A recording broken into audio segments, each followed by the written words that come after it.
And that'll do it. The final will be 75-60. And Uconn, made for March? Yes, indeed. Made for April? Yes, sir. And in the mix for 6, you bet. Now they've got 6. The Huskies are 6-time national champions. And it's time to celebrate. Uconn hoops at center court again. 75-60, Uconn by 15. 6.9 to go. In it comes to Ethan Morton. He's going to dribble this one out. And the second verse is the same as the first. Uconn repeats as national champions. The third team to repeat in the last 50 years. 75-60 the final. The Huskies back-to-back national champions. It is the year of the repeat. Chiefs repeat, Uconn repeats, and pretty impressive performance last night. Welcome to Sports Ticket, brought to you by Keefer Brothers Automotive in Beloit, your home for fast, friendly auto repair. We will recap that game from last night. I tell you, if you were listening to the show yesterday, we had spot-on analysis. I mean, better than normal. I mean, it was flat out dead on, and Connecticut's, their game plan was absolutely sensational. It seemed simple in nature, but they executed it to perfection. We'll explain what they did and what we said they were going to do, and they did it, and they pulled it off. Also, the women's national championship game, the ratings are in. We'll share that with you. Pretty impressive stuff. And the Royals are back in action. But first, we throw it to Dusty for some local sports, and there's baseball games with two top 10 ranked teams in the state. Yeah, a big matchup this afternoon as Beloit is 5-1, and the Kansas Association of Baseball Coaches put them in their poll this week at number 9 in Class 3A, and Clay Center comes into the record of 8-0, and they are ranked number 1 in Class 4A in the KABC poll. So, again, big matchup this afternoon. That doubleheader starts at 4:30 this afternoon in Clay Center. So Trojans and Tigers here this afternoon in baseball action. Softball teams will be playing today as well. Beloit is 6-0. Clay Center Wakefield is 3-3 on the softball side of things. Other baseball today, Russell at Sylvan Lucas Lincoln at 4 o'clock this afternoon. Concordia's at Wamego at 4:30 in both baseball and softball. Yeah, on the baseball, Clay Center has a kid that's going to be playing Oklahoma State. Nice. And they are number 1 in 4A, as you mentioned. And I do know that I have a really good source here, but my son, who plays on the team, not going to play today. He got hurt on Friday, and hopefully he'll be back for Concordia later this week, but looks like he's not going to play tonight because he had a leg injury, but it could have been much worse. It didn't look good. He usually doesn't writhe in pain very often. Yeah. He's pretty tough and plays through some pain, which he did during basketball season at times. And I was like, oh, no. When he slid, but looks like he's going to be all right. But that's good for Beloit. Off to a nice start. But this is by far their toughest test of the year on the road at Clay Center. Clay Center has a very good baseball program. Very, very good. We got track and field and golf as well. Yeah, Smith Center Redmond relays today at 3 o'clock this afternoon. Smith Center, Beloit, Osborne, St. John's, Tipton, Thunder Ridge, Pike Valley, and Southern Cloud are all competing from the area there. And then golf, Osborne Invitational at 1 o'clock. Osborne Lakeside Smith Center from the area. Concordia will be at the Chapman Invitational at 1 o'clock this afternoon. And Beloit will be competing at the Minneapolis Invitational at 3 o'clock this afternoon. So if you missed any of that or you're looking for full schedules for spring sports, visit nckssports.com. So I coach youth basketball, so this tweet kind of got me. So Sean put out there, Coach 5th grade boys game yesterday. Coach was complaining about officiating whole game. I finally looked at him and said, dude, it's 5th grade basketball. His response, and you should take it more seriously. Soon after, he received 2 T's and was thrown out. 5th grade basketball. And it's kind of funny, but it isn't funny. Yeah, it's not funny, but yeah, like, take it seriously. Well, you took it too seriously there, buddy. Yeah. You're leaving this place. Yeah, it's insane how serious. I mean, I saw someone get thrown out of a youth football game when my kid was playing, and went off the field and shouted some bad words, and yeah, that wasn't the finest moment for that person, that's for sure. So sometimes we lose our cool and then really, really end up embarrassing ourselves is what we do. And we've all been there. We probably all embarrass ourselves one way or another, but probably not quite that far in regards to this basketball coach getting 2 T's and thrown out of a 5th grade game, for crying out loud. Yeah, check yourself. Yeah. After a 4-game sweep against the White Sox over the weekend, a day off yesterday, the Royals back on the field tonight. 3-game set with the Astros in KC. Royals are 6-4. Astros are 4-7. Cole Reagan's on the hill, 0-1, ERA of 1.46. Christian Javier has been very good. He's allowed just 5 hits and 11 scoreless innings, so that could be another game where Cole Reagan doesn't get run support. That's tonight at 6:40 as the Royals try to win their 5th in a row. Okay, so the National Championship men's game last night. Yesterday on this show, I said my biggest concern for Purdue was not defense. It was, can they score? And the reason I said that, and you can go back and play back the tape, was that Klingon can guard Edey one-on-one. And you don't have to leave the three-point shooters because you don't have to double. And if you don't have to leave the three-point shooters, how is Purdue going to score? And I think I even said yesterday, Edey could score 40, and I don't think that's enough. He almost did. He had 37. And he played well. I wouldn't say he played great, but he played well. It's crazy. Guy has 37 points and 10 rebounds. He didn't play great. But for him, he really didn't play great, but he played good. Solid. But Purdue's guards are three-point shooters. They're not drivers. And so what do you do to three-point shooters? You move them off the line. You make them have to put the ball on the floor. You close out on them, make them have to do a sidestep and shoot a three when they're used to catching and shooting. And so what Purdue has done, and I've watched them a handful of times this year and watched them in the tournament, they feasted on Edey being taller than anybody else on the floor, which you're 7'4", you are, and he's usually much taller, 6 inches taller than most guys. The other team's tallest guy, 6'8", 6'9", 6'10". And you get it into Edey. So what do the opposing teams have to do? They just got to guard man-to-man. No. When Edey is 6 inches taller than the other guy on the other team, what does the defense have to do? Yeah, well, the other team, they have to double down. They have to double. So they have to double. So when they double, Edey can still score against a double because he's still taller than anybody on the other team. Or he kicks it out, and you got wide open shooters all the way around the perimeter. All you got to do is kick it out, swing it, or maybe just kick it out. You knock it down. There wasn't one wide open three all night long for Purdue last night. Not a single one. And so people are like, well, they're not shooting a three well. They're not even shooting threes. Not shooting it well. They had 2 3-point attempts in the first half. We don't even know if they're shooting it well. They were 1 of 2. That's 50%. They were shooting the three just fine. They only took 2 of them. The problem was they couldn't get any looks. They were 1 for 2 in the first half. Well, they're struggling at the three-point line. No, they're not. They're struggling to get shots from the three-point line, but they're not struggling making them. They're 1 out of 2, 50%. And then they never did have a good look at three. I mean, the one that they hit the entire game was a shot clock winding down. It was a tough shot by Brandon Smith before halftime. I mean, the game plan was pretty simple. We're going to let Edey get his points. We don't care. Let him have his points. Nobody else is going to get involved. And let's hear the game plan from Dan Hurley, straight from the horse's mouth. What was the game plan? Here it is. We didn't want to give up threes. We didn't care if Zach took 25, 28 shots to get 30, 35 points. This whole game plan was like no Smith, no Lawyer, no Gillis, no Jones. Keep that collective group under 18, 20 points as a group. They had no chance to win, no matter how well Zach played. Absolutely correct. It was a perfect game plan. They executed it. It wasn't really that complicated of a game plan, but they executed it. We have a 7-2 guy. A lot of other teams don't have a 7-2 guy.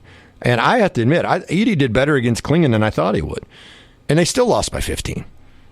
Because Klingon guarded him, got in some foul trouble. Edey made some really tough shots. I thought he was really cooking early in the game, but nobody else was involved. Edey, at one point, had taken as many shots as the rest of his team combined. And that's exactly what you want. And it doesn't even apply necessarily to just big men. I heard the post-game guys talk about how, and Barkley mentioned it, and I agree with Barkley that, when we played against big men, we were more worried. We're like, you know what? They're getting twos, not threes. So let them have their twos. Uh-huh. He can have 25 twos and score 50. But if the other guys don't only score 20, we can score more than 70. We're good. We got nothing to worry about. And the other thing with Edey, and I've talked about it before, you throw it into Edey, it takes him 6 seconds to make a move. Mm-hmm. So by the time you get into your offense, they're not swinging the ball and moving the ball, and everybody's touching the ball that much. It's more pretty much ISO in the low block, which we saw back in the day with the NBA, and Charles Barkley was one of the kings of that. Catch the ball, dribble it 18 times, pound, post up, no double, see if a double's coming, and then go ahead and try to score one-on-one. And it was kind of boring basketball. But it doesn't apply just to big men. I'll take Barkley's comments just a step further. We've mentioned on this show many times before that, and I'll give you two great examples. Michael Jordan and Kobe Bryant. They're very similar players, okay? Both all-time greats.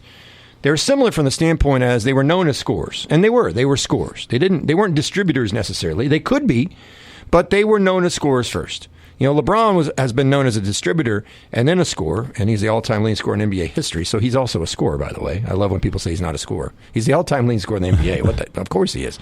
But Jordan and Kobe, when Kobe and Jordan scored 50, 60 points, their record wasn't as good percentage-wise. Their winning percentage wasn't as good when those guys went off for a ton of points. Now, why is that?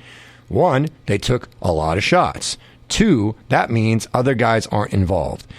And when Jordan finally figured it out, and granted, he had to get a Pippen to develop, and having Horace Grant develop, and having some knockdown three-point shooters like a Kerr and a Paxson, and then eventually Rodman the second time around. Jordan learned, one, to trust his teammates. He had to learn how to trust his teammates. And once he trusted his teammates, he knew. And how many times did you see Jordan, especially in those 2 3-peat runs, how many times did you see Jordan not even look to shoot in the first quarter of a game? Like, there was games where he'd just come out and he would dominate. He's like, I got to get us off to a big start. He'd score 15 in the first quarter, and they were off and running, and then he might calm down or he might go for 60. But rarely did he do that when they were winning championships. What he did was he got everybody involved. He might score a couple buckets here and there in the first quarter or the first half. And then when it came down to, crunch time, he could take over the game. But his teammates were already involved. The Bulls were better when Jordan scored 30 instead of 50. The Bulls are better when he scored 30 instead of 60. Kobe Bryant eventually figured it out as well. Took him a while, but he was young. Came into the league when he was straight out of high school. And he figured out once he got Shaq that I don't have to score 60. I don't have to take 35 shots. And when he really learned it was when the Lakers struggled after Shaq left L.A., and Kobe realized I can't do it all by myself. And then they worked out the trade for Pau Gasol. And that's when it really, really clicked for Kobe. Mm-hmm. Like, listen, to win championships, I got to get my teammates involved early on, establish that, and then I can take charge in the third or fourth quarter when we really need a bucket. That's what the greats do. So the plan against sometimes Kobe and Jordan was, let them have their points. Let them hog the ball. And then other guys aren't involved. And then when it's time for a big shot, they're not ready. And last night, there really wasn't even open guys. Like with the Jordan-Kobe analogy I'm using, there'd be guys that would be open, and it'd be up to them making shots, and usually they would. And then Kobe and Michael would take over late in games if they had to. Now, last night, they gave Edie his 37 points. They challenged him. He had to earn them, especially in the second half. He had to play virtually the entire game. But there weren't a lot of open shots for other guys. It was very interesting. And we said, and this was spot-on analysis yesterday as well, that the Connecticut guards are better than the Purdue guards, and the Purdue guards have to hit 10 threes or more in order to win. And I talked about how if you don't have to double, Purdue's not going to get great looks. And I said, if you double, I think Uconn is quick enough and smart enough to recover and close out anyway. And they rarely doubled. And when they brought a double, it was a hard double. I mean a hard double. There was no hesitation. How many times do you see teams start to double but kind of double but don't double? Yeah. No. Just bring it. Be all out. It's kind of like a blitz in football. Just bring it. Don't fake a blitz. Don't hesitate. Just bring it. Even if they know it's coming, bring it. And Purdue was one-dimensional. Matt Painter said after the game, we had to be more balanced, but we took what they gave us, and that was Edie inside. But he said our defense wasn't as good as we would have liked it to be. They got offensive rebounds after we made some really good stops, but then we didn't get the rebound. But Uconn was the best team. There's no doubt they're the best team. And now for people to say they're the best team ever, just please stop. They're not the best team ever. Are they one of the best teams ever? Possibly. Did they have one of the most impressive tournament runs? Yes. They did lose 3 games. They didn't go undefeated like Indiana. Okay. They lost 3 games. They lost to Kansas, which is still hard to imagine now. Back in Lawrence, early in the year, 69-65. So Kansas fans are like, what? Wow, that seems like a whole nother season ago. But when you look at the rundown of the dominance, and this is why people say they're maybe the best of all time. And I think you can't argue that they lucked out in certain ways.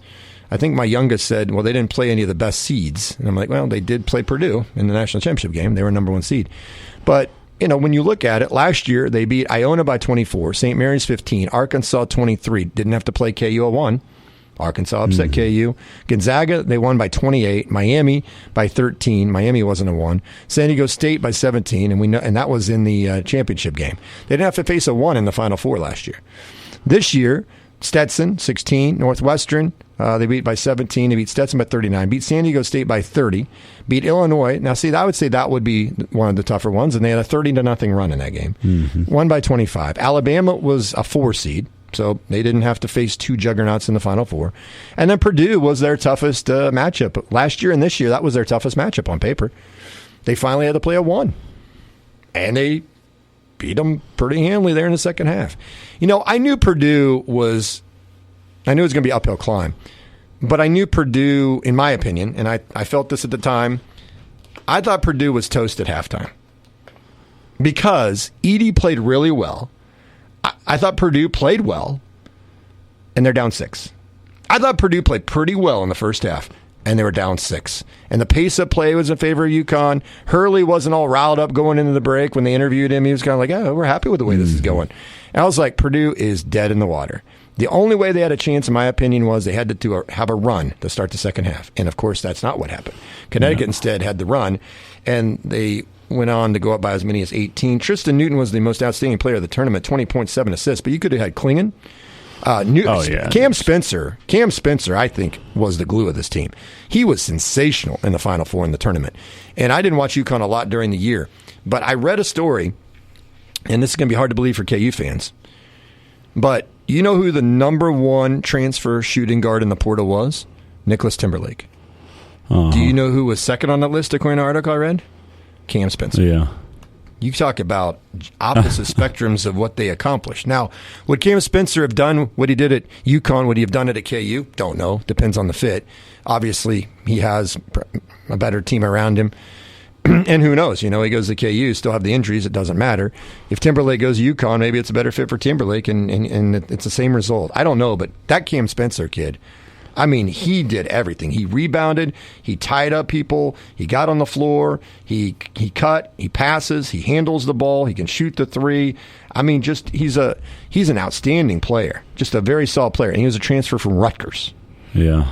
And UConn got the freshman of the year of the Big East, Castle. They lost 3 guys to the pros last year, lost 5 of the top 8 scorers, and all they do is steamroll through the tournament again this year. I still think last year's UConn team might have been better. And people say, what do you mean? They were a 4 seed or whatever they were. I'm like, no, but see, what you don't understand is UConn had a stretch last year, and I'd have to look it up, but I know they lost like 4 out of 5 or something weird like that because they had a lot of injuries. And Klingon was hurt too. Yeah. So you sit here and you go, well, UConn, this team's better than last year's team. Well, you're going off of overall record. You're going off of seed. But yet both were dominant in the tournament and won by 13 or more. And you could say this year's team was a little bit more dominant. But you're sitting here saying the best team ever. I don't even know if they're better than last year's UConn team. I really don't. Because they had injuries. That's why they lost some games they lost last year. They had a rash of injuries. I'm pretty sure they lost 3 in a row in conference play last year because they were just ravaged by injuries. But once they got healthy, we saw what they did, didn't we? And they had 3 NBA picks. Now, on this team, I would say they have 2 or 3 NBA picks, maybe more. Klingon's an NBA pick. Castle, I think, is an NBA pick. Newton's an NBA pick. I think Spencer won't be a pick, but he can be on a roster. And that Samson Johnson kid might be. And there's kids that they have on the bench that will eventually be NBA players probably too that we didn't even hardly see. But to sit here and say they're the best ever, I don't even know. First of all, they're probably not even the best UConn team ever, let alone the best team ever. But this is what we do. It's recency. Ooh, they were so dominant. And they were. But as my youngest pointed out, and he's 10 and he gets it better than some of the adults, they didn't have to play many of the top seeds, and they didn't. But I said it's not their fault. It's not their fault. Yeah. You play who you play. But they didn't. The whole route, they had to play. I had to look up what Miami was last year seed-wise. They were a 9. Miami was a 9. That was Florida Atlantic was a 9. Somebody was a 9. Yeah, it was Florida Atlantic. Yeah. Miami was like a 5 or 6. I looked at that the other day. They were nowhere near. And San Diego State was a 5 or a 6. Yeah, San Diego State, I'm pretty sure. So last year, they didn't have to play a 1 or a 2. I don't even have to. Gonzaga was Gonzaga. No, that probably wouldn't. That would have been the Elite 8. So KU was the 1. I think Gonzaga was a 2. Maybe they were a 2. Yeah. So they beat a 2 last year, and this year they beat a 1 and a 3. They only played 1-1. And they played 1-2 in the span of the 12 games. So I'm not trying to knock UConn on what they did. They dominated whoever was in front of them, and it's not their fault that they made it and KU lost in the second round. And by the way, I didn't think Kansas was going to beat UConn last year anyway. And it's not their fault that North Carolina loses. I mean, it's not their fault that the other ones lost, and then they beat the straight-up number 1 Purdue and beat them handily. Yeah, Miami was a 5 last year, by the way. Here's my thing about that, though, is like you use the thing against them that they didn't have to beat. Right. You try to use that. That's why people say those things, right? Yeah. Because they're trying to say something against them. Right. Well, they were a 4 seed and won the whole damn thing. Mm-hmm. I'm like, what do you like? They were not even a 1, so they were a 4 and won all of it. So now you're downgrading what they are as a 4 seed, right? And they won the whole championship last year. Mm-hmm. But the thing is, for me, is like I don't put hardly any credence into any of that anymore because the parity in college basketball right now, 2024 number 4 seeds are not 1992 number 4 seeds. You know what I'm saying? Like these teams, like KU is a 4 seed this year. If they're healthy all year, they're probably a 2 or a 1. Or if they're healthy going to the tournament as a 4, be tougher than a 4. Yeah, and you're talking about a KU. Like Connecticut was last year. Connecticut wasn't a 4 going in a tournament, but because of the injuries and losses, thus they were a 4. And that's where I'm going with that, is like they're a 4 because they had a couple things happen wrong during the season. But they're a 1 if they're healthy. Right. If they're completely who they're supposed to be, they're a 1. If Kansas is completely who they're supposed to be this year, they're a 1 or a 2. They completely dominated a number 1 seed this year at home early in the Big 12 season in Houston. There was no question. We were going into that game like they're going to bomb Houston this week. And they did exactly that.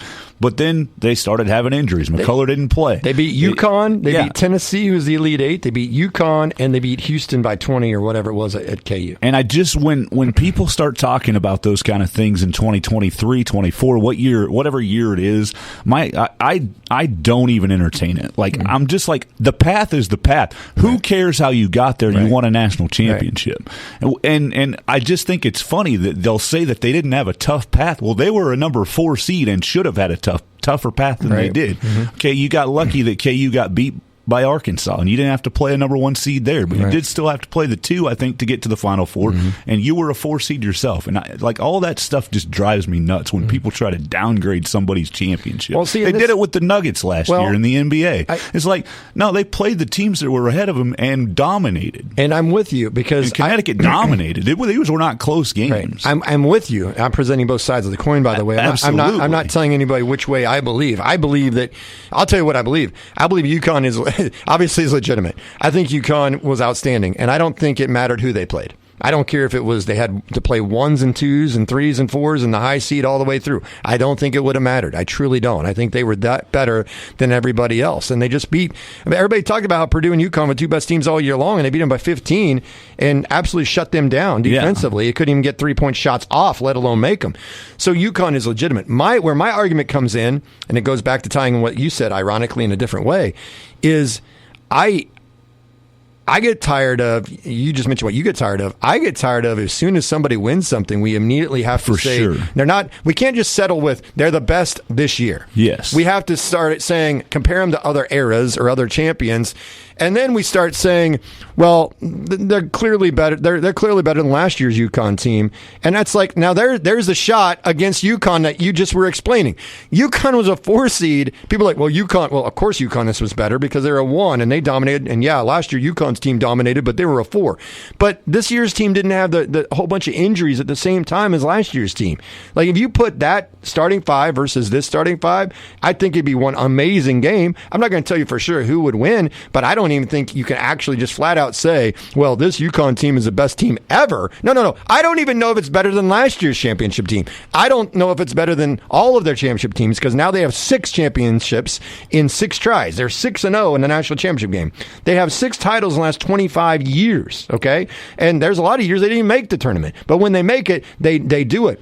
Yeah. In regards to seeding and stuff, the Kimball Walker team was the one that benefited the most of I don't want to say a cakewalk, but they just got hot. They got hot at the end. They won like 5 games in 5 days, Big East tournament. They got hot. And then all of the top favorites got knocked out. They got upset. And you can't tell me that UConn team that year was the best team in America. They did benefit. Sure, yeah. They did benefit from some of the big boys getting knocked off and upset, and they took advantage of it. What I'm happy about this year, because some people said UConn last year, well, they lucked out a little bit because there's no other one. There's no ones here and no juggernaut, and these teams got knocked off. This year, they can't say that about this UConn team. They beat Illinois, who was a top 10 team, they had a 30-0 run against them, for crying out loud. They destroyed San Diego State, a team they met in the championship a year ago, by 30. And Alabama was the toughest game they had.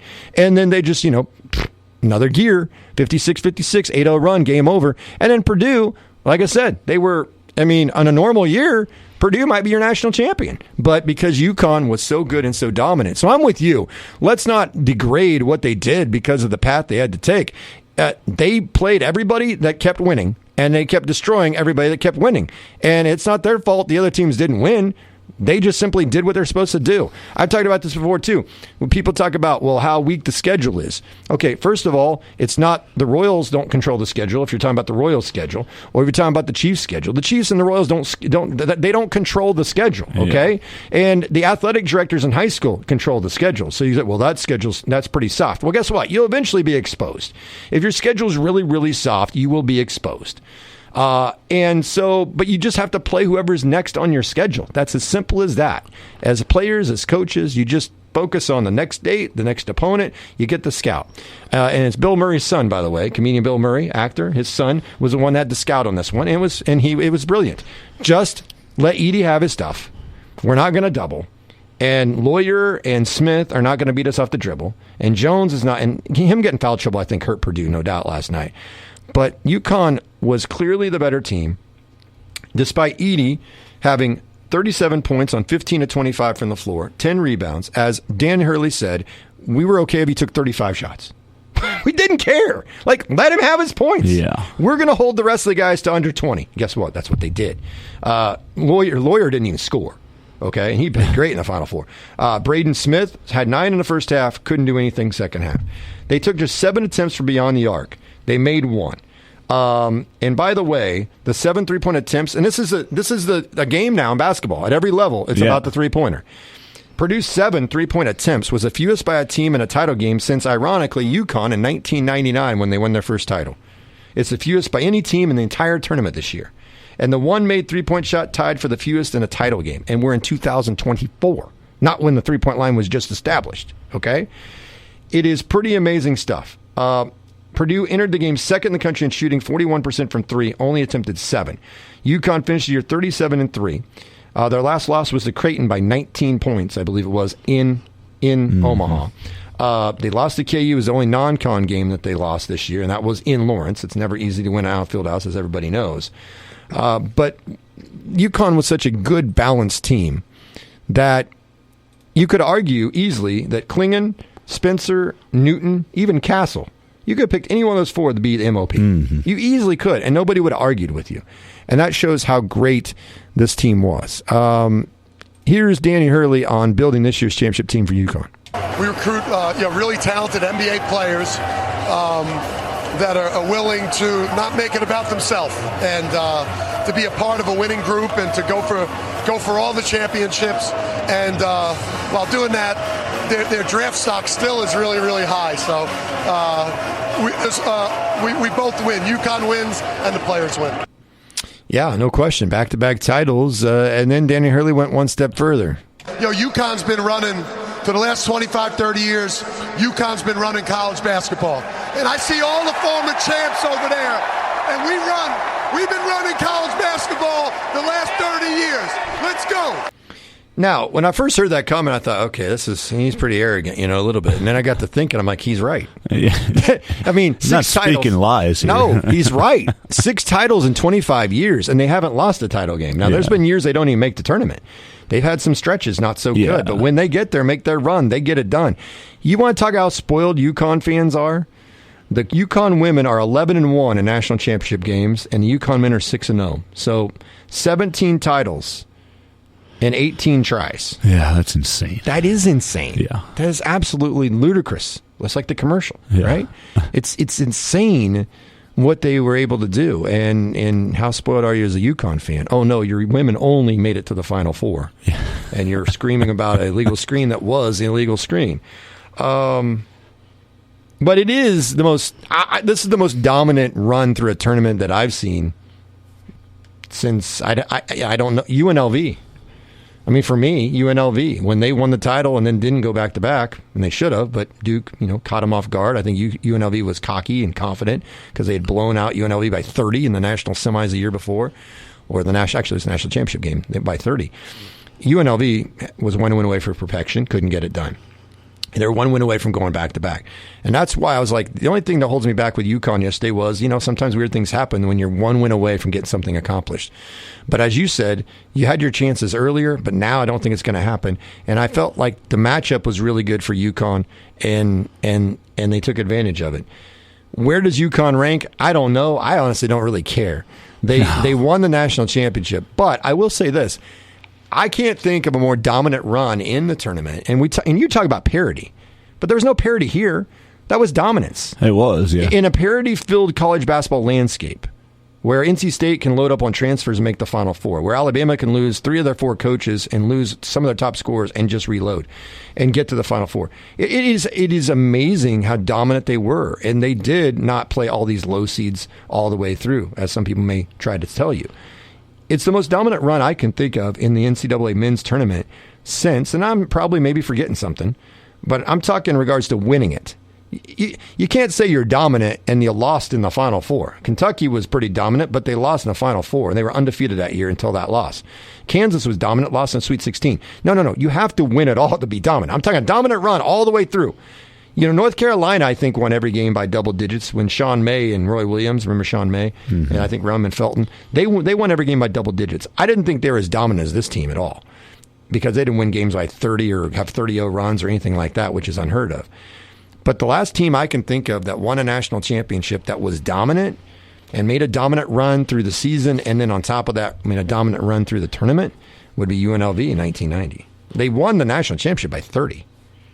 Yeah, and I don't think you're going to find a whole lot that are more dominant than that. I still always go back to that 2018 Villanova team, though, because nobody touched them. Yeah. And they won every game by 12 or more, and they were playing teams, if you want to talk about and complain about UConn not playing the teams, they played 16, 9, 5, 3, a 1, and a 3. Like, they were playing ones and 3. They were playing the seeds that they probably should have been playing when they made their run. And so... Did they beat teams by 30?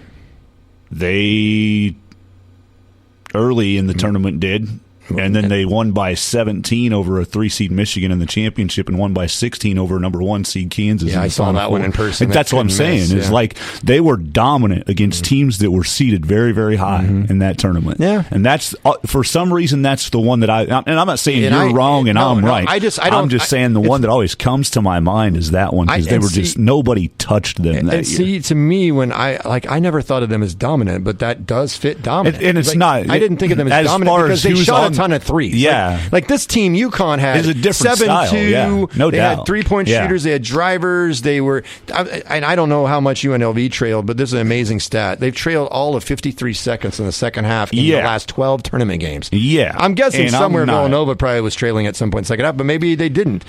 But yeah, just because I don't remember them as dominant doesn't mean they weren't dominant. That's a good point you bring up. But I look at UNLV, how they intimidated people. Like, I don't think Villanova didn't intimidate people. No, I think UConn does. So it's definitely a different style of how they did it. But they were dominant. Nobody touched them in that tournament. You're right. But UConn, then you add in the fact that they were the hunted. They were the defending champion. Absolutely. They That were adds top to it 5 for or sure. 10. That adds to it as well. Absolutely. They weren't it does. preseason number 1, but they were top 5 or top 10 to start the year. Yeah, and I'm just giving an example, and I don't want to take away from UConn because this is so difficult to do it back to back, and everybody's on your back. Like you have the biggest target. Absolutely. Ask anybody that's tried to do it and hasn't been able to succeed in doing it. Mm-hmm. Since Florida in 06 and 07, since the Patriots in 03 and 04, ask the Chiefs, Right. It's like, it's not easy to do this, and it doesn't happen very often, and the target was squarely on their back, and I don't think hardly anybody really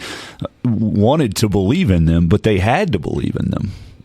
And then they went out and did it. Like they were dominant, no question. It was impressive, no doubt.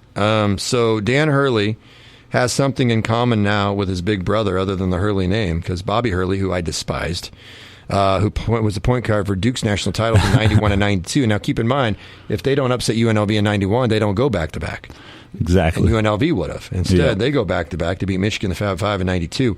So now Danny Hurley has back-to-back titles. So two boys in the Hurley family, brothers, both have back-to-back titles. One as a player, one as a coach. So you talk about UConn fans being spoiled. How about the Hurley family? Of course, their dad was an amazing coach in high school. And now you see what, Bobby's a decent coach. He's at Arizona State, but Danny's just going nuts. Which now, of course, Kentucky, supposedly the opening will be there. Calipari's going to Arkansas. And the Kentucky fans are like, well, Hurley's got to come to Kentucky. UConn doesn't get enough credit. I mean, Hurley said last week, Danny Hurley said on a podcast, he said, we've done all this all year long. We've been great all year long. We've been tremendous all year long. And he said, and if it was Duke, Kentucky, or Kansas, it would lead Sports Center. And he said, we're just in Little Stores, Connecticut. And a Kentucky fan retweeted that and said, see, this is the reason why he could come to Kentucky is he is the man. I mean, this is the program. But he said that his wife would kill him, basically, that he didn't want to get divorced last night when he was asked about the Kentucky job. He's like, listen, I just moved her closer to family, blah, blah, blah, because I'm just now starting to make money, is what he said. Yeah. Which I don't know if that was a shot at his wife because she spins it or what. But he really was poo-pooing the fact that he would go to Kentucky. But you know what? Sometimes there's so much money involved, it might be irresistible. But he's going to get a big pay raise. There's no doubt about it after what they did this year. Yeah, and they could three-peat. Yeah, the interesting thing about what you're saying there is that's the engine, right? That's not just the worldwide leader doing that. They're in the same state as Connecticut. It's amazing. Bristol, Connecticut is where they're at. It is amazing. And so ESPN that's the machine, right? That's created by not just ESPN, but the whole. Yeah. I mean, that's what Blue Bloods are, right? But UConn should probably have their name in that mix by now. They've won more titles than Duke now. Yeah. Yeah. Only, I think, what is it? Carolina, UCLA, and there might be one other one. Those are the only ones that have more titles than UConn in men's basketball. And that's their problem, is they just started it 25 years ago. They haven't been here since the beginning of time, like UCLA and Kansas and Kentucky winning games for so long. Could we go ahead and kick out Duke? I think when people think Blue Bloods, they think Duke, Kentucky, North Carolina, Kansas, and UCLA. And UCLA hasn't really done anything for a little while, but they were really good there when the Florida years, when they went back-to-back. But Indiana hasn't done much for a long time. Could we just go ahead and kick Indiana to the curb and let UConn automatically have their spot? I think I have a long time ago, too. But I don't know if everybody's in the same boat or not. But definitely for sure it's that point in time now. Six titles, 25 years, that's a heck of a run. And now they got the back-to-back for the first time. Yep. Of course, the women had done back-to-back numerous times, so they're like, big deal, whoop-de-doo. Speaking of the women, we'll end with this. The women's national championship game, 18.7 million people watched the women's national championship game between Caitlin Clark and Iowa versus South Carolina. 2 years ago, the women's title game had 4.5 million viewers. This year, 18.7. To put this in perspective, the national title game for the women drew a better rating or more people watching than They have about the same number as the Washington, Texas college football playoff semifinal this year. Mm-hmm. The women's national title game drew more people, had more people watching than the Alabama-Georgia SEC championship football game this past year. Their rating and the amount of viewers was higher than all but 4 college football games in 2023.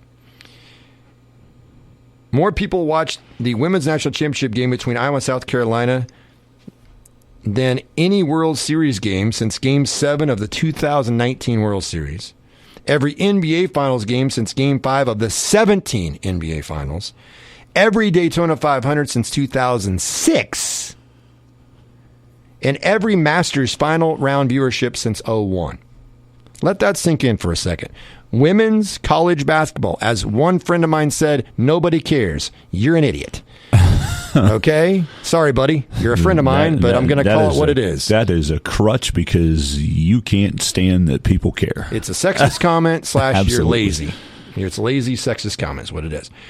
18.7 million people watched the women's national championship game. That is better than the Alabama-Georgia SEC championship football game, better than all but 4 college football games of 2023, better than every World Series game since Game 7 of the 19 World Series, every NBA Finals game since Game 5 of the 17 NBA Finals. It's better than every Daytona 500 for almost 2 decades. It's better than every Masters final round over the last 23 years. That's insane. That's insane. Yeah. I mean, that's huge. Now the question, will it continue when Clark goes to WNBA, or does WNBA ratings soar initially, which I think they will, early on? And if Clark is unbelievably dominates, then that'll help it even more. Now, if she goes in and struggles after about 1 season, I think that'll all wear off. But that's the question for me for the women's game going forward. I think it's a good game to watch. I think they shoot free throws a lot better than men. They have more fundamental, better shots than the men, although they do struggle making layups. And I think that is part of being lower, not as tall, don't play above the rim. They play below the rim. I get that. But they're fundamentally sound. They're well coached, these teams. They've got some outstanding athletes. But the question is, going forward, much like we talk about men's golf, what happens when Tiger and Phil are completely done or dead and buried? Which I think that's what has to happen before they actually hand the baton to anybody. They got to be both dead and buried because they're still not doing anything, but yet that's what people talk about. Like, why isn't Brooks Koepka? Why isn't all these other guys? Nobody's really taken a baton and run with it, or they haven't been marketed the right way. Now, that's professional sports, so that could last for years. Women's basketball, you might have a lull for a couple of years, and then there's the next Caitlin Clark or the next Jackie Stiles or Lynette Woodard. Or maybe it's Paige Beckers next year, and it's she goes off and has an amazing year, and Juju Watkins, and there's some high school senior that comes in and takes the world by storm and looks like the next Caitlin Clark, or shoots like Caitlin Clark, or does something unique that nobody else has seen before. But that's my question moving forward. Much like golf, who's going to be the next person to help keep the momentum going? That does not happen in golf, as we've established. Mm-hmm. And then the breakup between them and Liv and having 2 entities is not good. The ratings are down 20% according to Rory McIlroy. So that's a problem for golf, as we discussed the other day. But for the women's game going forward, who's going to take the baton from Caitlin Clark? Angel Reese is also going to WNBA. Yeah. Those are the 2 most noteworthy, well-known players this year. Angel Reese and Caitlin Clark. Okay? The Cardoso girl is an outstanding player at 6'7", but she's not tip of the tongue name. It's Angel Reese, Caitlin Clark. And it's in this order. Clark, and then everybody else, and maybe Reese. I mean, that's how it is. So going forward, that's the key for women's basketball to maintain this momentum. It's because this is my belief, and I don't want to come across as Mr. Debbie Downer here, or Mrs. Debbie Downer. But my question is going forward. I think women's game will still get good ratings, but I don't think they're going to come close to this for a while. And here's why. I don't think Caitlin Clark is a generational talent, and I do not think there's going to be a player quite like Caitlin Clark for a while. I'm not saying it won't happen, but what I'm saying is I don't think there's going to be that player that's going to keep these numbers where they are moving forward. I don't think, listen, if I were a betting man, I think I'm pretty safe to say there will be less than 18.7 million watching the national championship game next year. I'm going to be willing to bet you that the Elite 8 is going to have a lower rating than this year with Caitlin Clark versus Angel Reese. Okay? And if you remember the NBA's ratings went down for a while for a little while, Bird and Magic, when they didn't meet in the finals, the ratings went down for the finals because those were the and then Jordan came along and he basically saved the NBA. Well, Jordan and Magic and Bird saved the NBA, but then Jordan took it to a whole nother level. Yeah. But then even when Jordan retired, there was kind of like, oh wow, the Rockets. And you know what? The NBA finals between the Rockets and Knicks were low. The ratings were low. That's why they played the OJ. That's chase why they did OJ in the middle of the basketball game instead. The OJ got better ratings than the Bronco than going 18 miles per hour on a speed or a freeway. But the ratings went in the toilet for the NBA Finals next 2 years. And then Jordan came back, and then what do you know? Woo, there they are again. Yeah. And then when he retired after that, you at least had the Lakers. Out, and then you go away for a bit, though. Yeah, and then the Lakers. But the Lakers kind of took it from there. They kind of kept it going. And once again, lucky there because they repeated or got a three-peat or whatever, so you continue that dominance, which helps draw somebody to watch a sport, I think, is when there is a dominant team, like tuning in to see UConn. Can they go back-to-back? Tuning into the Yankees. Can they win a third World Series 4 years? Tuning in to see if the Chiefs can three-peat. I think you get more viewers when teams are dominant from that standpoint because you have so many people watching so that you fail. They don't want to see. That's the reason people sometimes tune in. They want to see the failure of somebody that's got so high and they want to see him knock down a peg or two because I'm tired of Mahomes and the Chiefs. I'm tired of Danny Hurley and UConn, which trust me, that's what's going to happen next year. We're tired of it. We're sick of it. We don't have Hurley bragging about how great they've been running college basketball. But the women's game, you don't have to worry about Caitlin Clark anymore. You don't have to worry about Angel Reese. Who's going to be the next player or two that's going to become the face of college basketball? Because as Don Staley so accurately pointed out after they won, and congratulated Caitlin Clark and talked about the heavy burden on her shoulders, said she's going to take the WNBA to another level as well. I agree with that she will early on because of the interest. Then if she continues to play like she has at this level to the WNBA, there's no doubt it's going to help the WNBA and lift it to another level. And if she goes the first year and gets beat up and it's physical and she gets injury prone like Jackie Stiles ended up happening and she disappears, that's that. Great story. It'll be a 30 for 30 someday.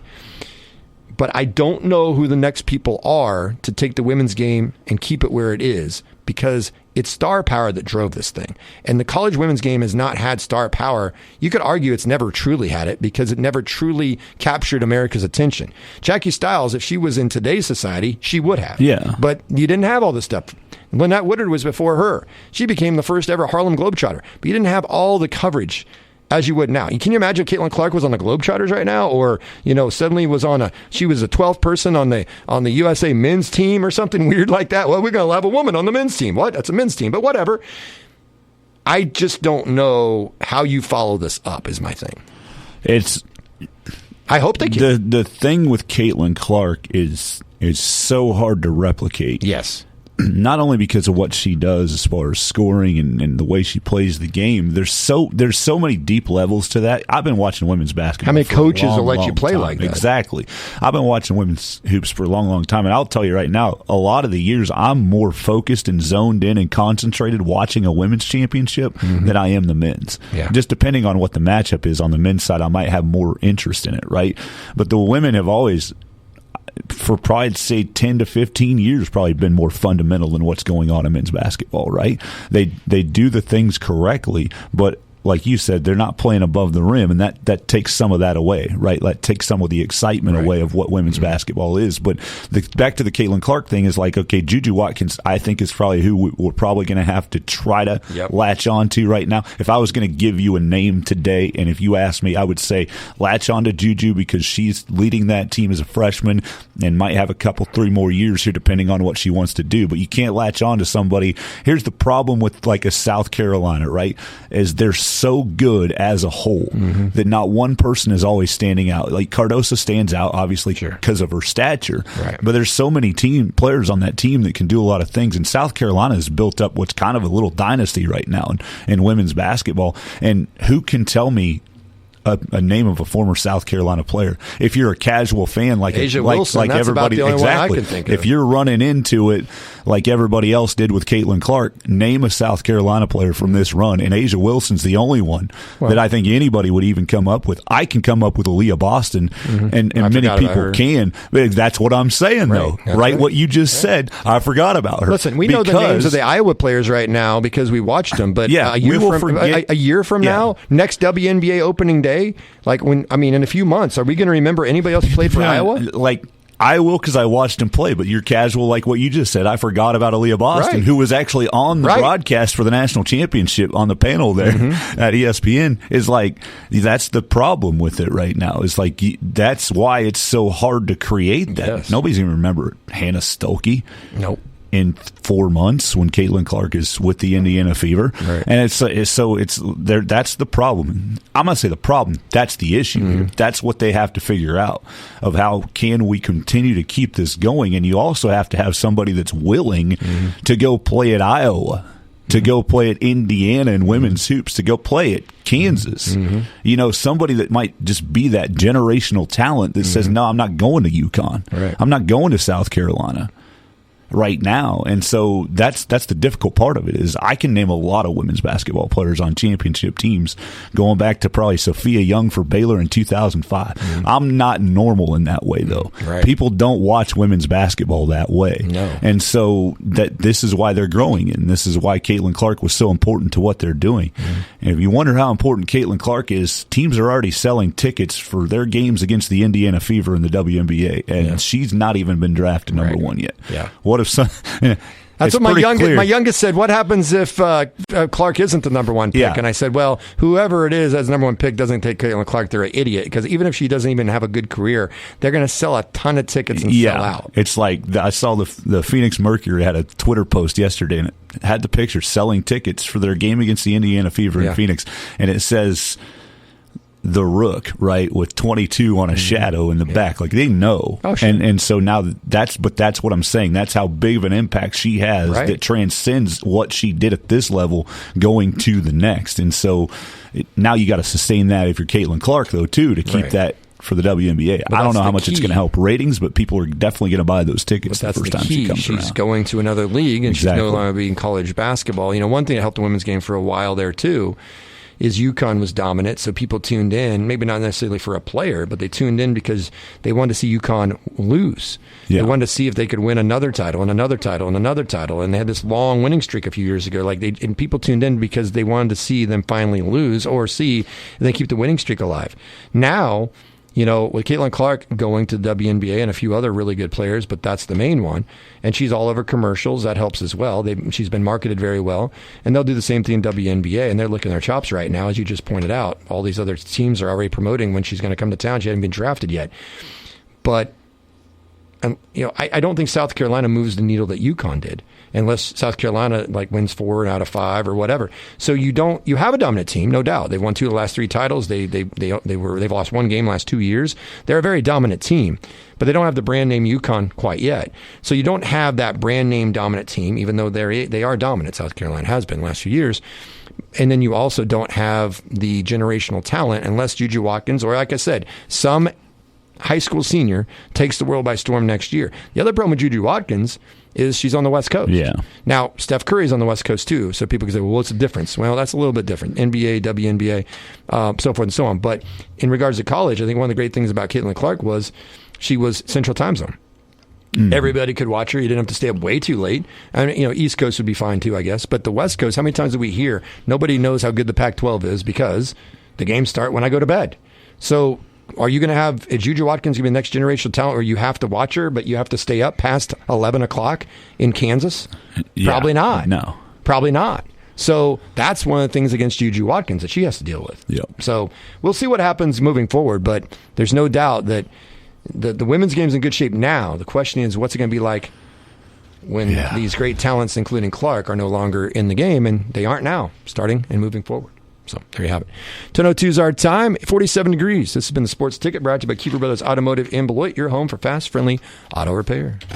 I'm Elijah at Kiefer Brothers Automotive in Beloit. Did you know that we sell tires? We also perform alignments and all the other services that go along with them. We handle all the top brands. Extras like road hazard warranty, complimentary tire rotations, and complimentary tire repairs are available for purchase on most tires. Right now, we are offering $80 off when you buy a set of 4. Call or stop by Kiefer Brothers Automotive for fast, friendly tire services today. Find us just south of the courthouse in Beloit or on the web at KieferBrothers.com. State, regional, and national sports talk on your schedule. The Sports Ticket Podcast. Subscribe via Apple, Google, and TuneIn Podcasts or sunflowerstateradio.com.